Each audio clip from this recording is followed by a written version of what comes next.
Amén. Amén. Gloria a Dios. Qué momento más especial para el pueblo de Israel, donde unos reclamaron: el rey viene, el rey viene. Y el rey viene montado sobre un pollino, sobre un burrito que no había sido montado nunca. No entra como un vencedor, lo que ellos esperaban, ese gran vencedor que los iba a librar de todos sus problemas físicos, que tenían nombre y apellido, el Imperio Romano. Sin embargo, entra humilde, como nos dice Zacarías, que podemos buscarlo, Zacarías capítulo 9 y versículo 9. Esto se profetizó 500 años de la entrada de Jesucristo. Zacarías nos dice que la hija de Sion, vamos a leerlo, capítulo 9, versículo 9, alégrate mucho, hija de Sion, da voces de júbilo, hija de Jerusalén. He aquí tu rey vendrá a ti, justo y salvador, humilde, cabalgando sobre un asno, sobre un pollino, hijo de asno. Nadie entendió que este versículo se estaba cumpliendo en aquellos momentos. El rey salvador, pero no el que lo salvaba de lo físico, sino que los salvaba de lo espiritual, de la muerte eterna, lo peor de todo, la separación con Dios. Nadie entendió en aquellos momentos que aquel Jesús, pero el Jesús en que todos nosotros hemos creído. Un Jesús humilde, un Jesús que dio su vida a cambio de nada, que no nos pide nada y que solo quiere que creamos en Él. Y creer en Él representa creer lo que Él es creer lo que Él dice, es creer lo que Él dice sobre cada uno de nosotros, es creer en sus palabras, es creerlo todo. No es yo cojo lo que me interesa y lo que no me interesa no voy a creerlo, no es creerlo todo, porque todo es para nuestra bendición. El pueblo de Israel era un pueblo muy duro de servicio, era un pueblo muy duro, que Dios lo eligió sabiendo ya cómo tenía que ser, pero igualmente lo eligió para mostrar al mundo la luz. Ese fue el propósito de que Dios eligiera este pueblo, de que a través de este pueblo surgiera la luz del mundo y la luz resplandeciera en el mundo y se pudieran ver de que hay un Dios y que hay un Salvador. Esa luz llegó a nuestras vidas, esa luz resplandeció en nosotros, esa luz tiene que iluminar donde estamos nosotros. Cuando caminamos por la calle, cuando hablamos con los vecinos, cuando estamos con los hermanos, cuando estamos en la iglesia, cuando estamos a solas, aún más cuando estamos a solas y nadie nos ve, nuestra luz tiene que iluminar. Solo hay una cosa que oculta la luz y es las tinieblas, el pecado. Y el pecado hace oscurecer la luz. Y esa luz tiene que ser brillante, deja de ser brillante y empieza a ser su intensidad.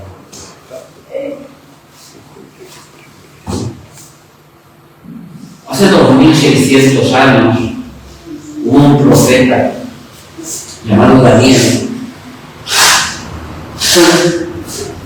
que amaba mucho a Dios, y lo amaba a pesar de las dificultades que él podía estar. Estaba extranjero, estaba cautivo en un país, en Babilonia.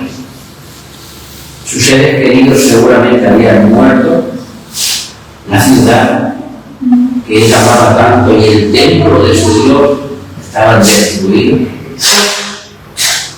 Y un día se pone a orar porque reconoce los tiempos que fueron predichos por el profeta Jeremías, en el cual solo estarían en cautividad en Babilonia 70 años. Y cuando se pone a orar, se pone a interceder por el pueblo, y las primeras palabras que salen de su boca es: hemos pecado. Poniendo su vida a nivel de sus hermanos, sabiendo que la consecuencia de su situación venía dada por el pecado, porque la paga del pecado era la muerte. Amén. Sí, así es. Uno de los motivos por el cual Dios nos envió a su Espíritu Santo es para que fuésemos santos y para que fuésemos templo del Espíritu Santo y para que nos apartásemos de todos los pecados. Daniel, que no tenía el Espíritu Santo, porque recordemos que el Espíritu Santo vino en Pentecostés para quedarse en cada uno de nuestros corazones, de los que aceptamos a Cristo en nuestros corazones. En el Antiguo Testamento el Espíritu Santo actuaba diferente, sí que venía sobre Daniel, y cuando él escribía inspirado por el Espíritu Santo, pero luego el Espíritu Santo no guiaba su vida.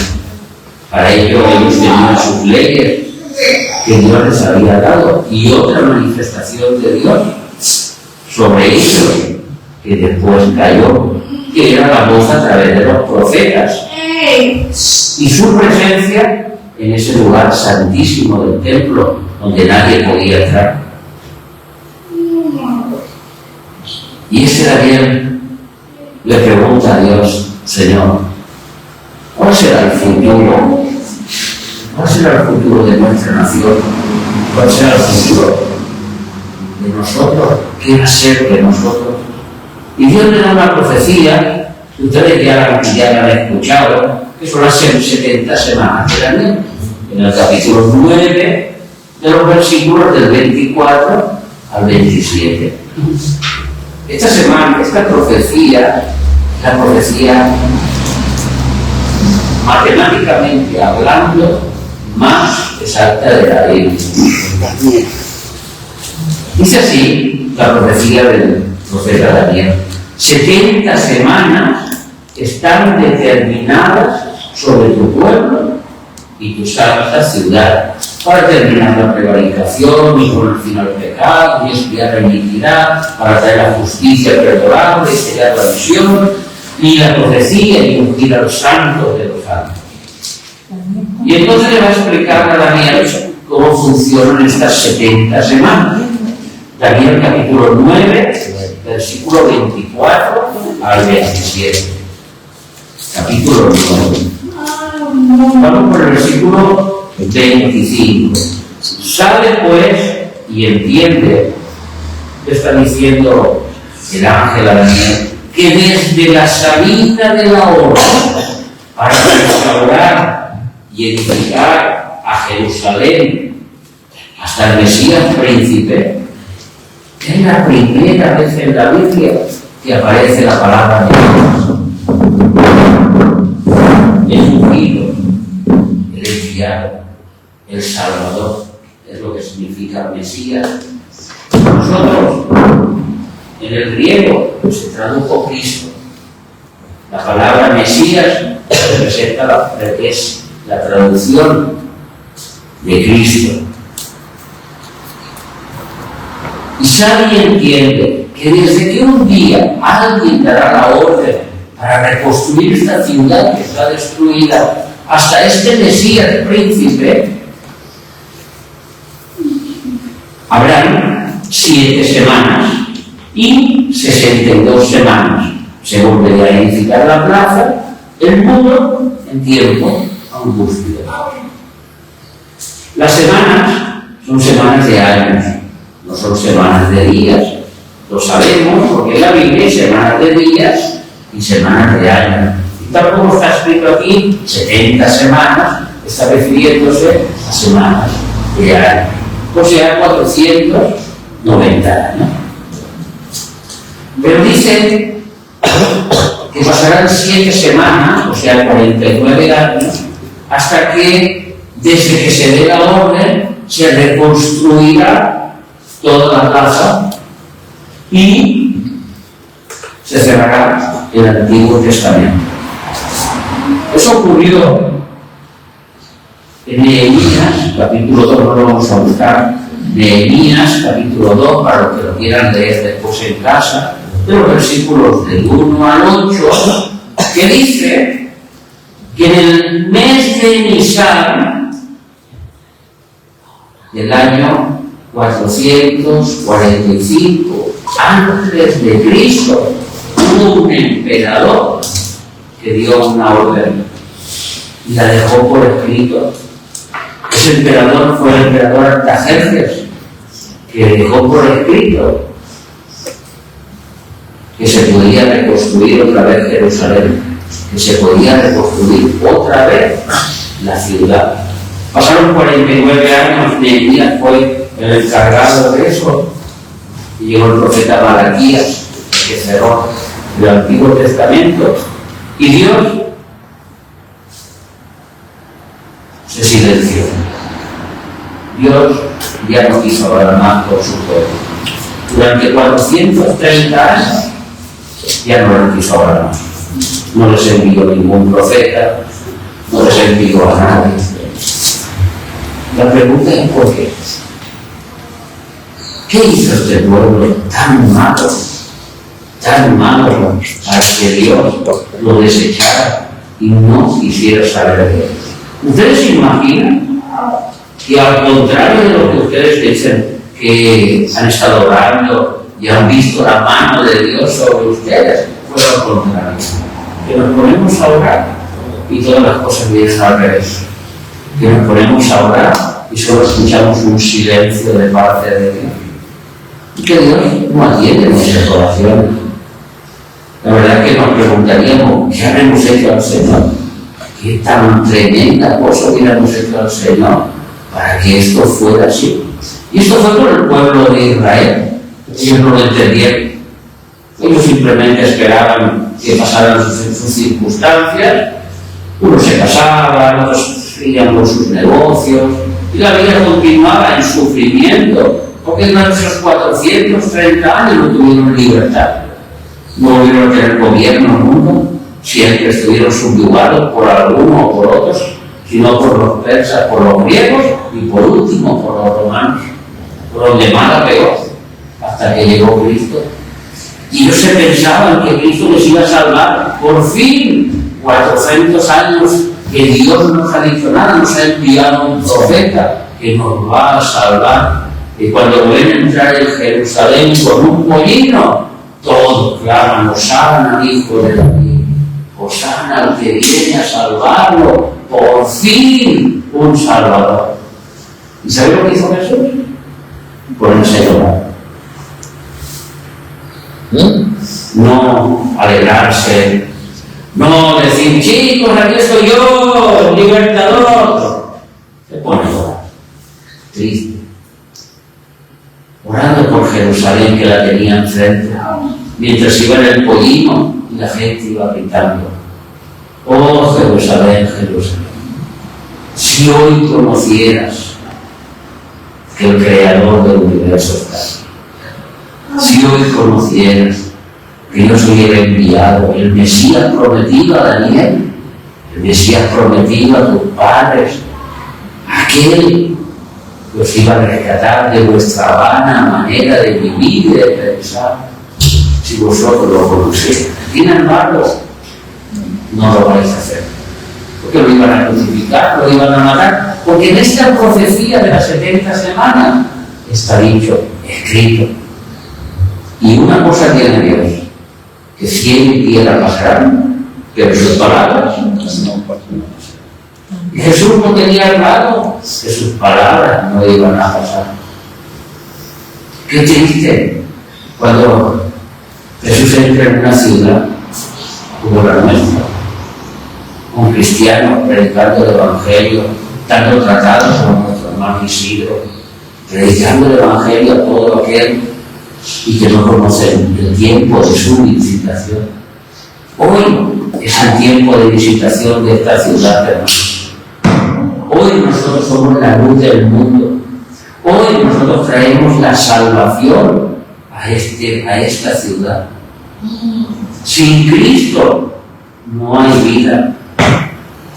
Esto no es una cosa de juego.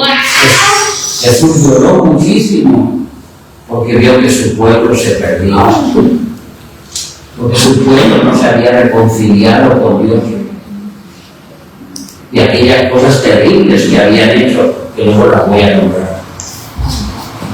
Dice que 70 semanas pasaron para reconstruir y para cerrar el libro, o sea, el Antiguo Testamento, y luego pasaron 62 semanas, que son 434 años, que fue el silencio y el sufrimiento del pueblo de Israel. Vamos a leer el siguiente versículo. Y después de las 62 semanas se quitará la vida al Mesías. Mas no por sí, y el pueblo de un príncipe que ha de venir destruirá la ciudad y el santuario, y sin su fin será consumido hasta el fin de la guerra y durará la devastación. Mirad, hermano, desde el día 9 del mes de Nisan hebreo. Nisan hebreo es un mes que está entre marzo y abril. No es como nosotros un mes, siempre es el mismo mes, porque ellos se guían por la luna. La luna tiene 28 días. Nos guiamos por el sol y nuestro calendario es el solar. El de los judíos es el calendario lunar. Entonces, cada 28 días cambian de mes y no siempre los meses coinciden por los nuestros. A veces puede ser en abril, a veces puede ser en marzo. Por eso, ustedes se han dado cuenta que Semana Santa a veces cae más pronto, cae más tarde. Nunca cae la misma semana, porque nos guiamos por el calendario lunar de los judíos. Para ellos siempre igual. El día 9 de Nisan, ese día se dio la autorización para salir. Para que la Jerusalén fuera reconstruida, Y pasaron matemáticamente 483 años hasta que en un mes de Nisan Jesús entraba por la puerta de Jerusalén. No hay profecía más perfecta que esta. Para los que dicen que la Biblia es una tontería, para los que dicen que la Biblia no es verdad, es una invención de los hombres la han modificado, la otra, los hombres la han cambiado, no es verdad. Daniel se escribió 600 años antes que Cristo, hace 2600 años, y ese libro todavía está. Y esos libros todavía no están. Y existen sus copias y son fidedignas a las que nosotros queremos. Cuando alguien te pregunte, es que tú crees en una tontería, no. El tonto eres tú, porque yo creo en algo verídico, en algo real, que tiene evidencias reales. Eso es muy importante para nosotros, evidencias reales. Creemos en lo que no vemos, pero tenemos evidencias reales, que lo que no vemos es cierto. Por eso Dios escucha nuestra fe. Por eso Dios le agrada que nosotros creamos completamente en Él. Hubo un incrédulo que era uno de sus discípulos, que se llamaba Tomás. Y Jesús le dijo, ahora no crees, porque ves. Bienaventurado cada uno de ustedes que creen y lo verán. Amén. Esos somos nosotros. Entonces, hermanos, tenemos que entender que todo lo que está escrito se va a cumplir.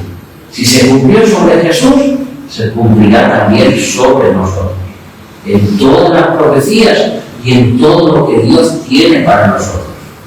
Una iglesia gloriosa, sin mancha ni arruga, se irá con el Señor. Una iglesia manchada, una iglesia que no hace las cosas que Dios quiere, no se puede ir por el Señor. Eso es así. La santidad sobre todas las cosas. El mensaje que están llevando. Mensaje de santidad, porque son muy necesarios.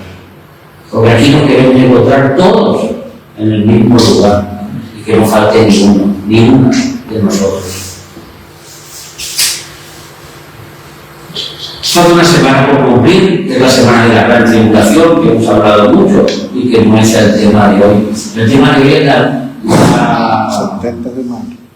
la certeza y esos números matemáticos tan exactos del cumplimiento de esta profecía. Yo les he dicho que durante 400 años Dios tuvo un silencio con este pueblo y fue por dos causas. Hermanos, he estado estudiando bien estos temas porque nosotros podríamos decir que, bueno, es el Antiguo Testamento. Lo que Dios habló fue para el pueblo de Israel. Nosotros somos la iglesia. Nosotros nacemos después de que el pueblo de Israel le falló al Señor. En un momento en que el Señor hace una nueva entidad para Él, para que lleve la luz al mundo, para que sea la sal del mundo, que es la iglesia, y le da su Espíritu Santo y le da todas las armas habidas y por haber para que esta iglesia sea victoriosa en este mundo, y los fallos que ellos tuvieron a nosotros no nos tienen que afectar, o si los tuviéramos, pues a nosotros no nos ocurrirá como a ellos, pero la verdad es que nuestro Dios es el mismo, ayer, hoy y por los siglos. Quizá hoy nosotros nos presentemos delante del Mar Rojo y queramos cruzarlo y Dios no nos lo abrirá, porque tenemos otros métodos para cruzarlo, porque no es el propósito de Dios para este momento, pero sí que si hacemos algo incorrecto, Dios nos castiga. Y esto sí que puede ocurrir. Y muchas veces nos podemos preguntar, ¿por qué mi vida está estancada? ¿Por qué mi vida no va más allá?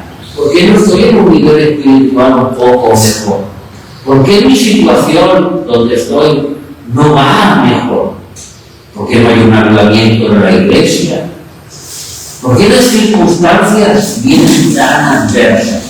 Sabiendo que Dios está conmigo, porque Dios cumple su palabra, estaré contigo todos los días. Jesús nos prometió tres cosas, hermanos. Escuchadme bien, tres cosas nos prometió que Jesús las ha cumplido. Estará entre nosotros su presencia cuando todos estaremos reunidos. Él está aquí. Nunca nos dejará solos. Ahí está el Espíritu Santo con nosotros. Y yo te acompañaré todos los días hasta el fin del mundo. Su presencia, su presencia, su Espíritu Santo y su paz. Esa paz tan necesaria. Mi paz os dejo y mi paz os doy. Y uno puede sentirse que está en el camino del Señor, que es salvo, pero en su interior algo no está funcionando bien. Eso no le pasaba al pueblo de Israel. Eran el pueblo de Dios escogido, tenían el templo, lo habían reconstruido, volvían a sus ciudades hasta que llegó Jesús, pero algo no estaba bien.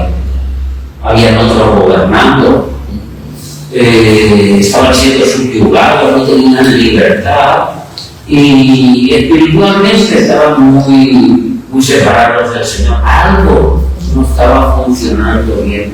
El primero de las cosas malas que hizo este pueblo de Israel fue poner dioses ajenos delante de él. Esto se llama fornicación espiritual, adulterio espiritual. Es una enfermedad espiritual que los cristianos también la sufren. Dijo Jesús: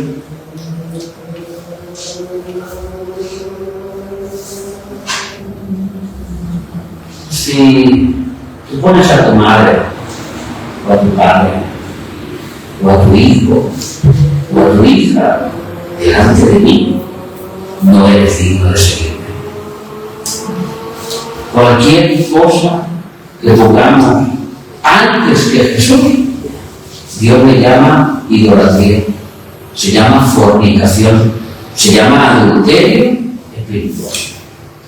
Puede ser un trabajo, puede ser la economía, puede ser lo bien que me encuentro. Aquí hay una situación que me encuentro cómodo, estoy muy bien o cómoda y no necesito cambiar nada, aunque sé que no estoy bien, pero a mí ya me da bien. Puede ser, no sé, un hijo, una hija, una madre, un padre, un matrimonio, el marido, la mujer, donde la confianza plena está en la otra persona, el amor está en la otra persona y no tanto en Dios. Sabiendo también que nuestro primer ministerio como cristianos es nuestra familia. Dice en 1 de Timoteo, capítulo 5 y versículo 8, que el que no provee para los suyos ha negado la fe. Es peor que un incrédulo. Y esto significa, para los que tienen hijos, para los que tienen padres, para los esposos, para las esposas, que nuestra obligación es reconciliar. Nuestra obligación como cristianos es lo que Dios nos demanda. Que mis hijos están enfadados conmigo, mi obligación es reconciliarme con ellos. Otra cosa es que ellos ya no quieran, pero mi obligación es ir, humillarme y reconciliarme con ellos. Aprender de mí, que soy humilde de corazón. Cuando un esposo hace daño a una mujer y hay heridas profundas, esa mujer cristiana, su obligación es reconciliarse con su marido. ¿Por qué? Porque delante de Dios siguen siendo una misma carne. Y cuando uno no lo hace, está teniendo un ídolo delante de Dios y está pecando contra Dios sin saberlo. Como le pasó al pueblo de Israel, que no sabía que llevar su vida a su manera era poner un ídolo delante de Dios. Y Dios se divorció y Dios lo castigo. La segunda, y muy dolorosa, la escribe Malaquías. Cuando Dios le dice a su pueblo: sois unos ladrones. No solo unos idólatras, sino unos ladrones. Porque me habéis robado. Y dice el pueblo: ¿y en qué te hemos robado? En vuestros diezmos y en vuestras ofrendas. ¿Por qué? Porque Dios es nuestro proveedor. ¿Qué les digo yo cada semana desde que nos conocemos? Dios es el que nos da el sustento, su paga, la paga de su trabajo. Todo lo que ustedes reciben, no lo reciben porque ustedes son muy buenos, son muy guapos, son muy feos, o hayan entrado dentro de la normativa, sino porque Dios lo ha estipulado así y se va a dar. Nosotros somos hijos de un reino y pertenecemos a un reino donde nuestro rey es el que manda. Si no, no estamos dentro del reino. Si el que manda es otro, no estaremos dentro del reino de Dios. Pero si el que manda es Dios, tenemos que entender que su provisión siempre viene con Él. No os afanéis porque habéis de comer, porque habéis de vestiros, por las cosas que habéis de hacer. No os afanéis. ¿Por qué? Porque si Dios da de vestir a los pajaritos, da de comer a los pajaritos, da de vestir a las flores, ¿cómo lo hará con vosotros, que sois vuestros, que sois sus hijos? Es que es indudable, son palabras que calan dentro, hermano. Como he dicho antes, muchas veces nosotros somos los que frenamos la bendición de Dios. Tenemos que ponernos a cuenta con Dios en toda nuestra vida, en todas nuestras circunstancias. Porque como ese pueblo de Israel estaba siendo castigado por Dios, no sea que nosotros estemos siendo castigados por Dios y no lo sepamos, y no lo veamos, y tengamos ídolos delante de Él, cuando nuestro primer amor tiene que ser para Él. Luego para nuestra familia, luego para la iglesia, luego para los de la familia de la fe, luego para el ministerio y por último para los del mundo.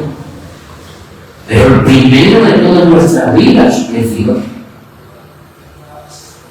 Cuando tenemos un problema sabemos a quién clamamos. Cuando nos va bien tenemos que saber a quién agradecemos, a quién vamos, a quién le decimos. ¿Cómo hacemos correctamente las cosas? Mirad, yo cuando estaba estudiando estos temas, digo que eso es el Antiguo Testamento, pero es que en Malaquías, el primer versículo que dice, es todo lo contrario. Malaquías, capítulo 3 y versículo 6. Hablando sobre los diezmos, hablando sobre las ofrendas, dice así: porque yo, Jehová, no cambio. Las primeras palabras son esas. Yo no cambio. Lo que es lo que es. Por esto, hijos de Jacob, no habéis sido consumidos. Desde los días de vuestros padres os habéis apartado de mis leyes y no las guardasteis. Volveos a mí y yo me volveré a vosotros, ha dicho Jehová de los ejércitos. Mas dijisteis: ¿en qué hemos volvernos? ¿Robará el hombre a Dios? Pues vosotros me habréis robado. Y dijisteis: ¿en qué te hemos robado, Dios? En vuestros diezmos y en vuestras ofrendas. Duras palabras las que dice Dios de su pueblo.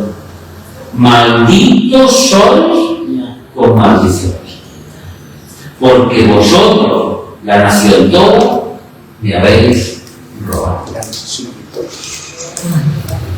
Más adelante les da la solución: traed todos los diezmos al alfolí y hay alimento en mi casa, y probadme ahora en esto, dice Jehová de los ejércitos, si no abriré las ventanas de los cielos y derramaré sobre vosotros bendición hasta que sobreabunde.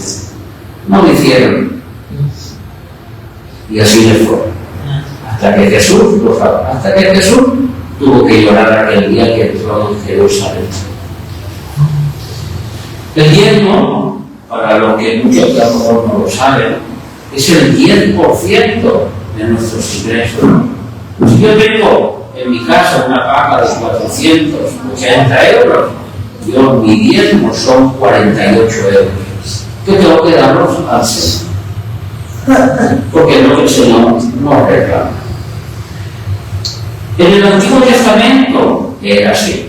Ahora en el Nuevo Testamento podríamos decir, es que no se habla del diezmo. En el Nuevo Testamento se habla de ofrenda, libres del corazón, cada uno por propuesta, como puso en su corazón. Pero el Señor ya nos deja un baremo.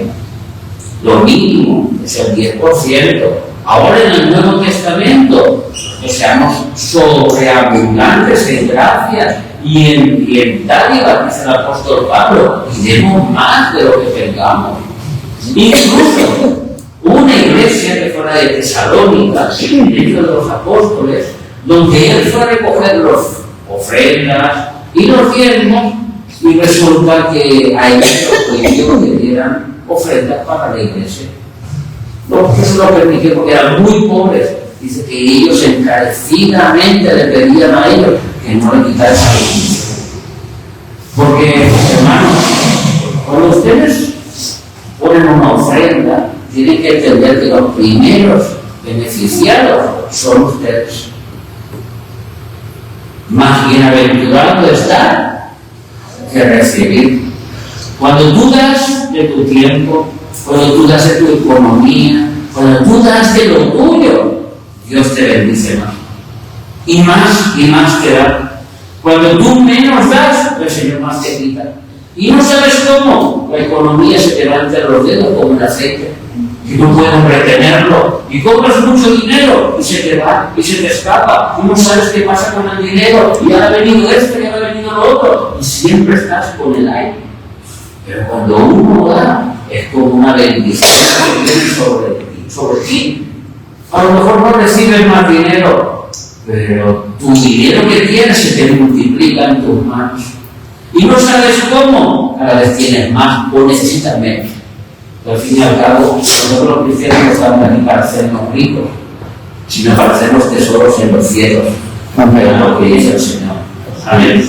Entonces, viendo que el Señor nos lo multiplica en nuestras manos y vemos sus bondades y vemos que llegamos al final de mes y nos ha sobrado. Y cobramos la otra paga y todavía nos queda del otro, porque el Señor nos ha cuidado en nuestra economía. Probarme en esto, hacer la prueba. Ustedes, hagan la prueba. Voy a diezmar. Voy a darle al Señor lo que he propuesto en mi corazón. No 20 céntimos, porque eso es lo que sobra. Y Jesús lo dijo, mirad esta viuda que viene al templo a dar su ofrenda y da 2 blancas, da todo lo que tiene.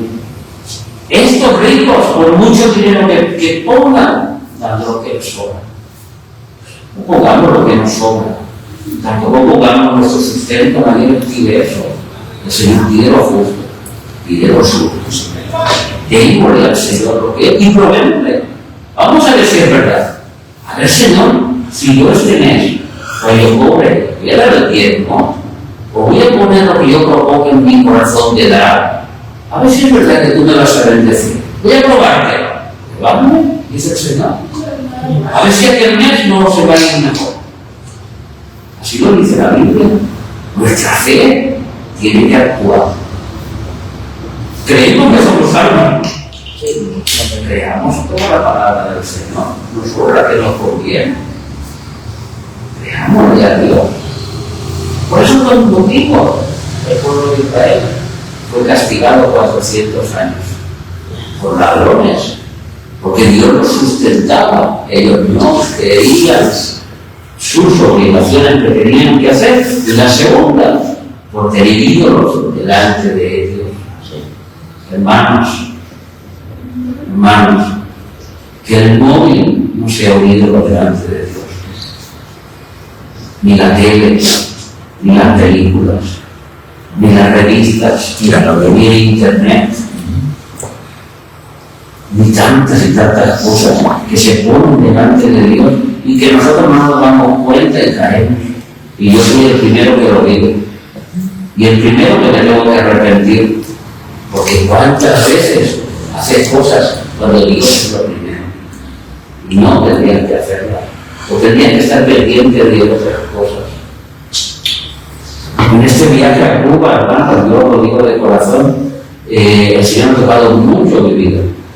He visto que yo no me esperaba predicar ni una sola vez. Mi mujer es testigo, yo no voy a predicar en ningún lado. Vamos a ir a sentarnos en una congregación y visitaremos 4 iglesias y seremos miembros durante este mes. Pero el Señor no ha querido eso. Y el Señor me ha mostrado muchísimas cosas, hermanos. Y nosotros tenemos que cambiar nuestra actitud con la iglesia. tenemos que cambiar nuestra actitud, porque dice, si ustedes vieran a aquellos hermanos la fe que tenían en aquella iglesia está montada en la fe de los hermanos, por la economía que los hermanos han puesto. Y nosotros tenemos que luchar por lo que Dios ha puesto en nuestras manos y no dejarlo acabar. Cada uno piense en lo que acabo de decir, porque son cosas muy serias. Porque aquí no va en juego un local de 4 paredes o un piano, no, aquí va en juego la santidad, sin la cual nadie verá al Señor. Si ustedes están enfadados, reconcíliense. Si ustedes tienen algo delante de Dios, arránquenlo. 2 cosas dijo el apóstol Pablo en Corintios: huid de la fornicación, tanto espiritual como física, y huid de los ídolos. No tengamos ídolos delante nuestro.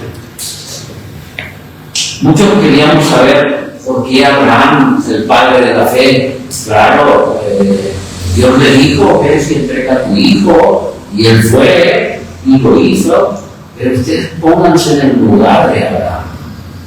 El único hijo que tuvo Abraham a los 100 años, cuando tiene 13, 14 años, Dios se lo pide, y él no pierde la fe. ¿Por qué? Porque su hijo no se ha convertido en un ídolo delante de Dios. Dios seguía siendo lo primero, su hijo después. Si él hubiera puesto a su hijo delante, cuando Dios le habló, le dijo, no me pidas eso, yo no lo voy a hacer. La palabra de Dios es clara. Se levantó muy de mañana, todavía oscuro. Vamos, hijo, que tenemos un trabajo que hacer. Tenemos un holocausto presencial, una ofrenda que dar a nuestro Dios que tanto amamos, porque Él cuida de nosotros. Esa es la fe de Abraham, pues es el padre de la fe. No es por cualquier tontería, es que le demostró a Dios lo que Dios ya sabía. Dios ya lo sabía. Yo sé, dice en Génesis, que Abraham es un hombre de fe. Hermanos, ¿os imagináis que Dios esté en estos momentos en los cielos diciendo, yo sé, Dani, que tú eres mi hijo, todas las cosas que tú vas a hacer por mí, que vas a ser fiel hasta el final? Yo sé, mi hermana Rosa, que usted es fiel hasta el final y va a cumplir hasta el final, y así por cada uno de nosotros. ¿Os imagináis que Dios dijera esto de nosotros? Pues como aquel Rey de Gloria entró en Jerusalén, entraría por esa puerta y no lloraría, no estaría contento, diría, estos son mis hijos, que por ellos he dado mi sangre, y aquí están, cumpliendo las cosas que tienen que cumplir. Amén. Nadie se lo tome como recomienda. Les digo que tengo muchos mensajes que vengo de allá, porque tenemos que empezar a tener una vida de santidad. Y hay pecados ocultos que tienen que empezar a salir a la luz para limpiarnos, para ser más santos, para que el Señor sea glorificado en nosotros. Nosotros queremos ir con el Señor, ¿verdad?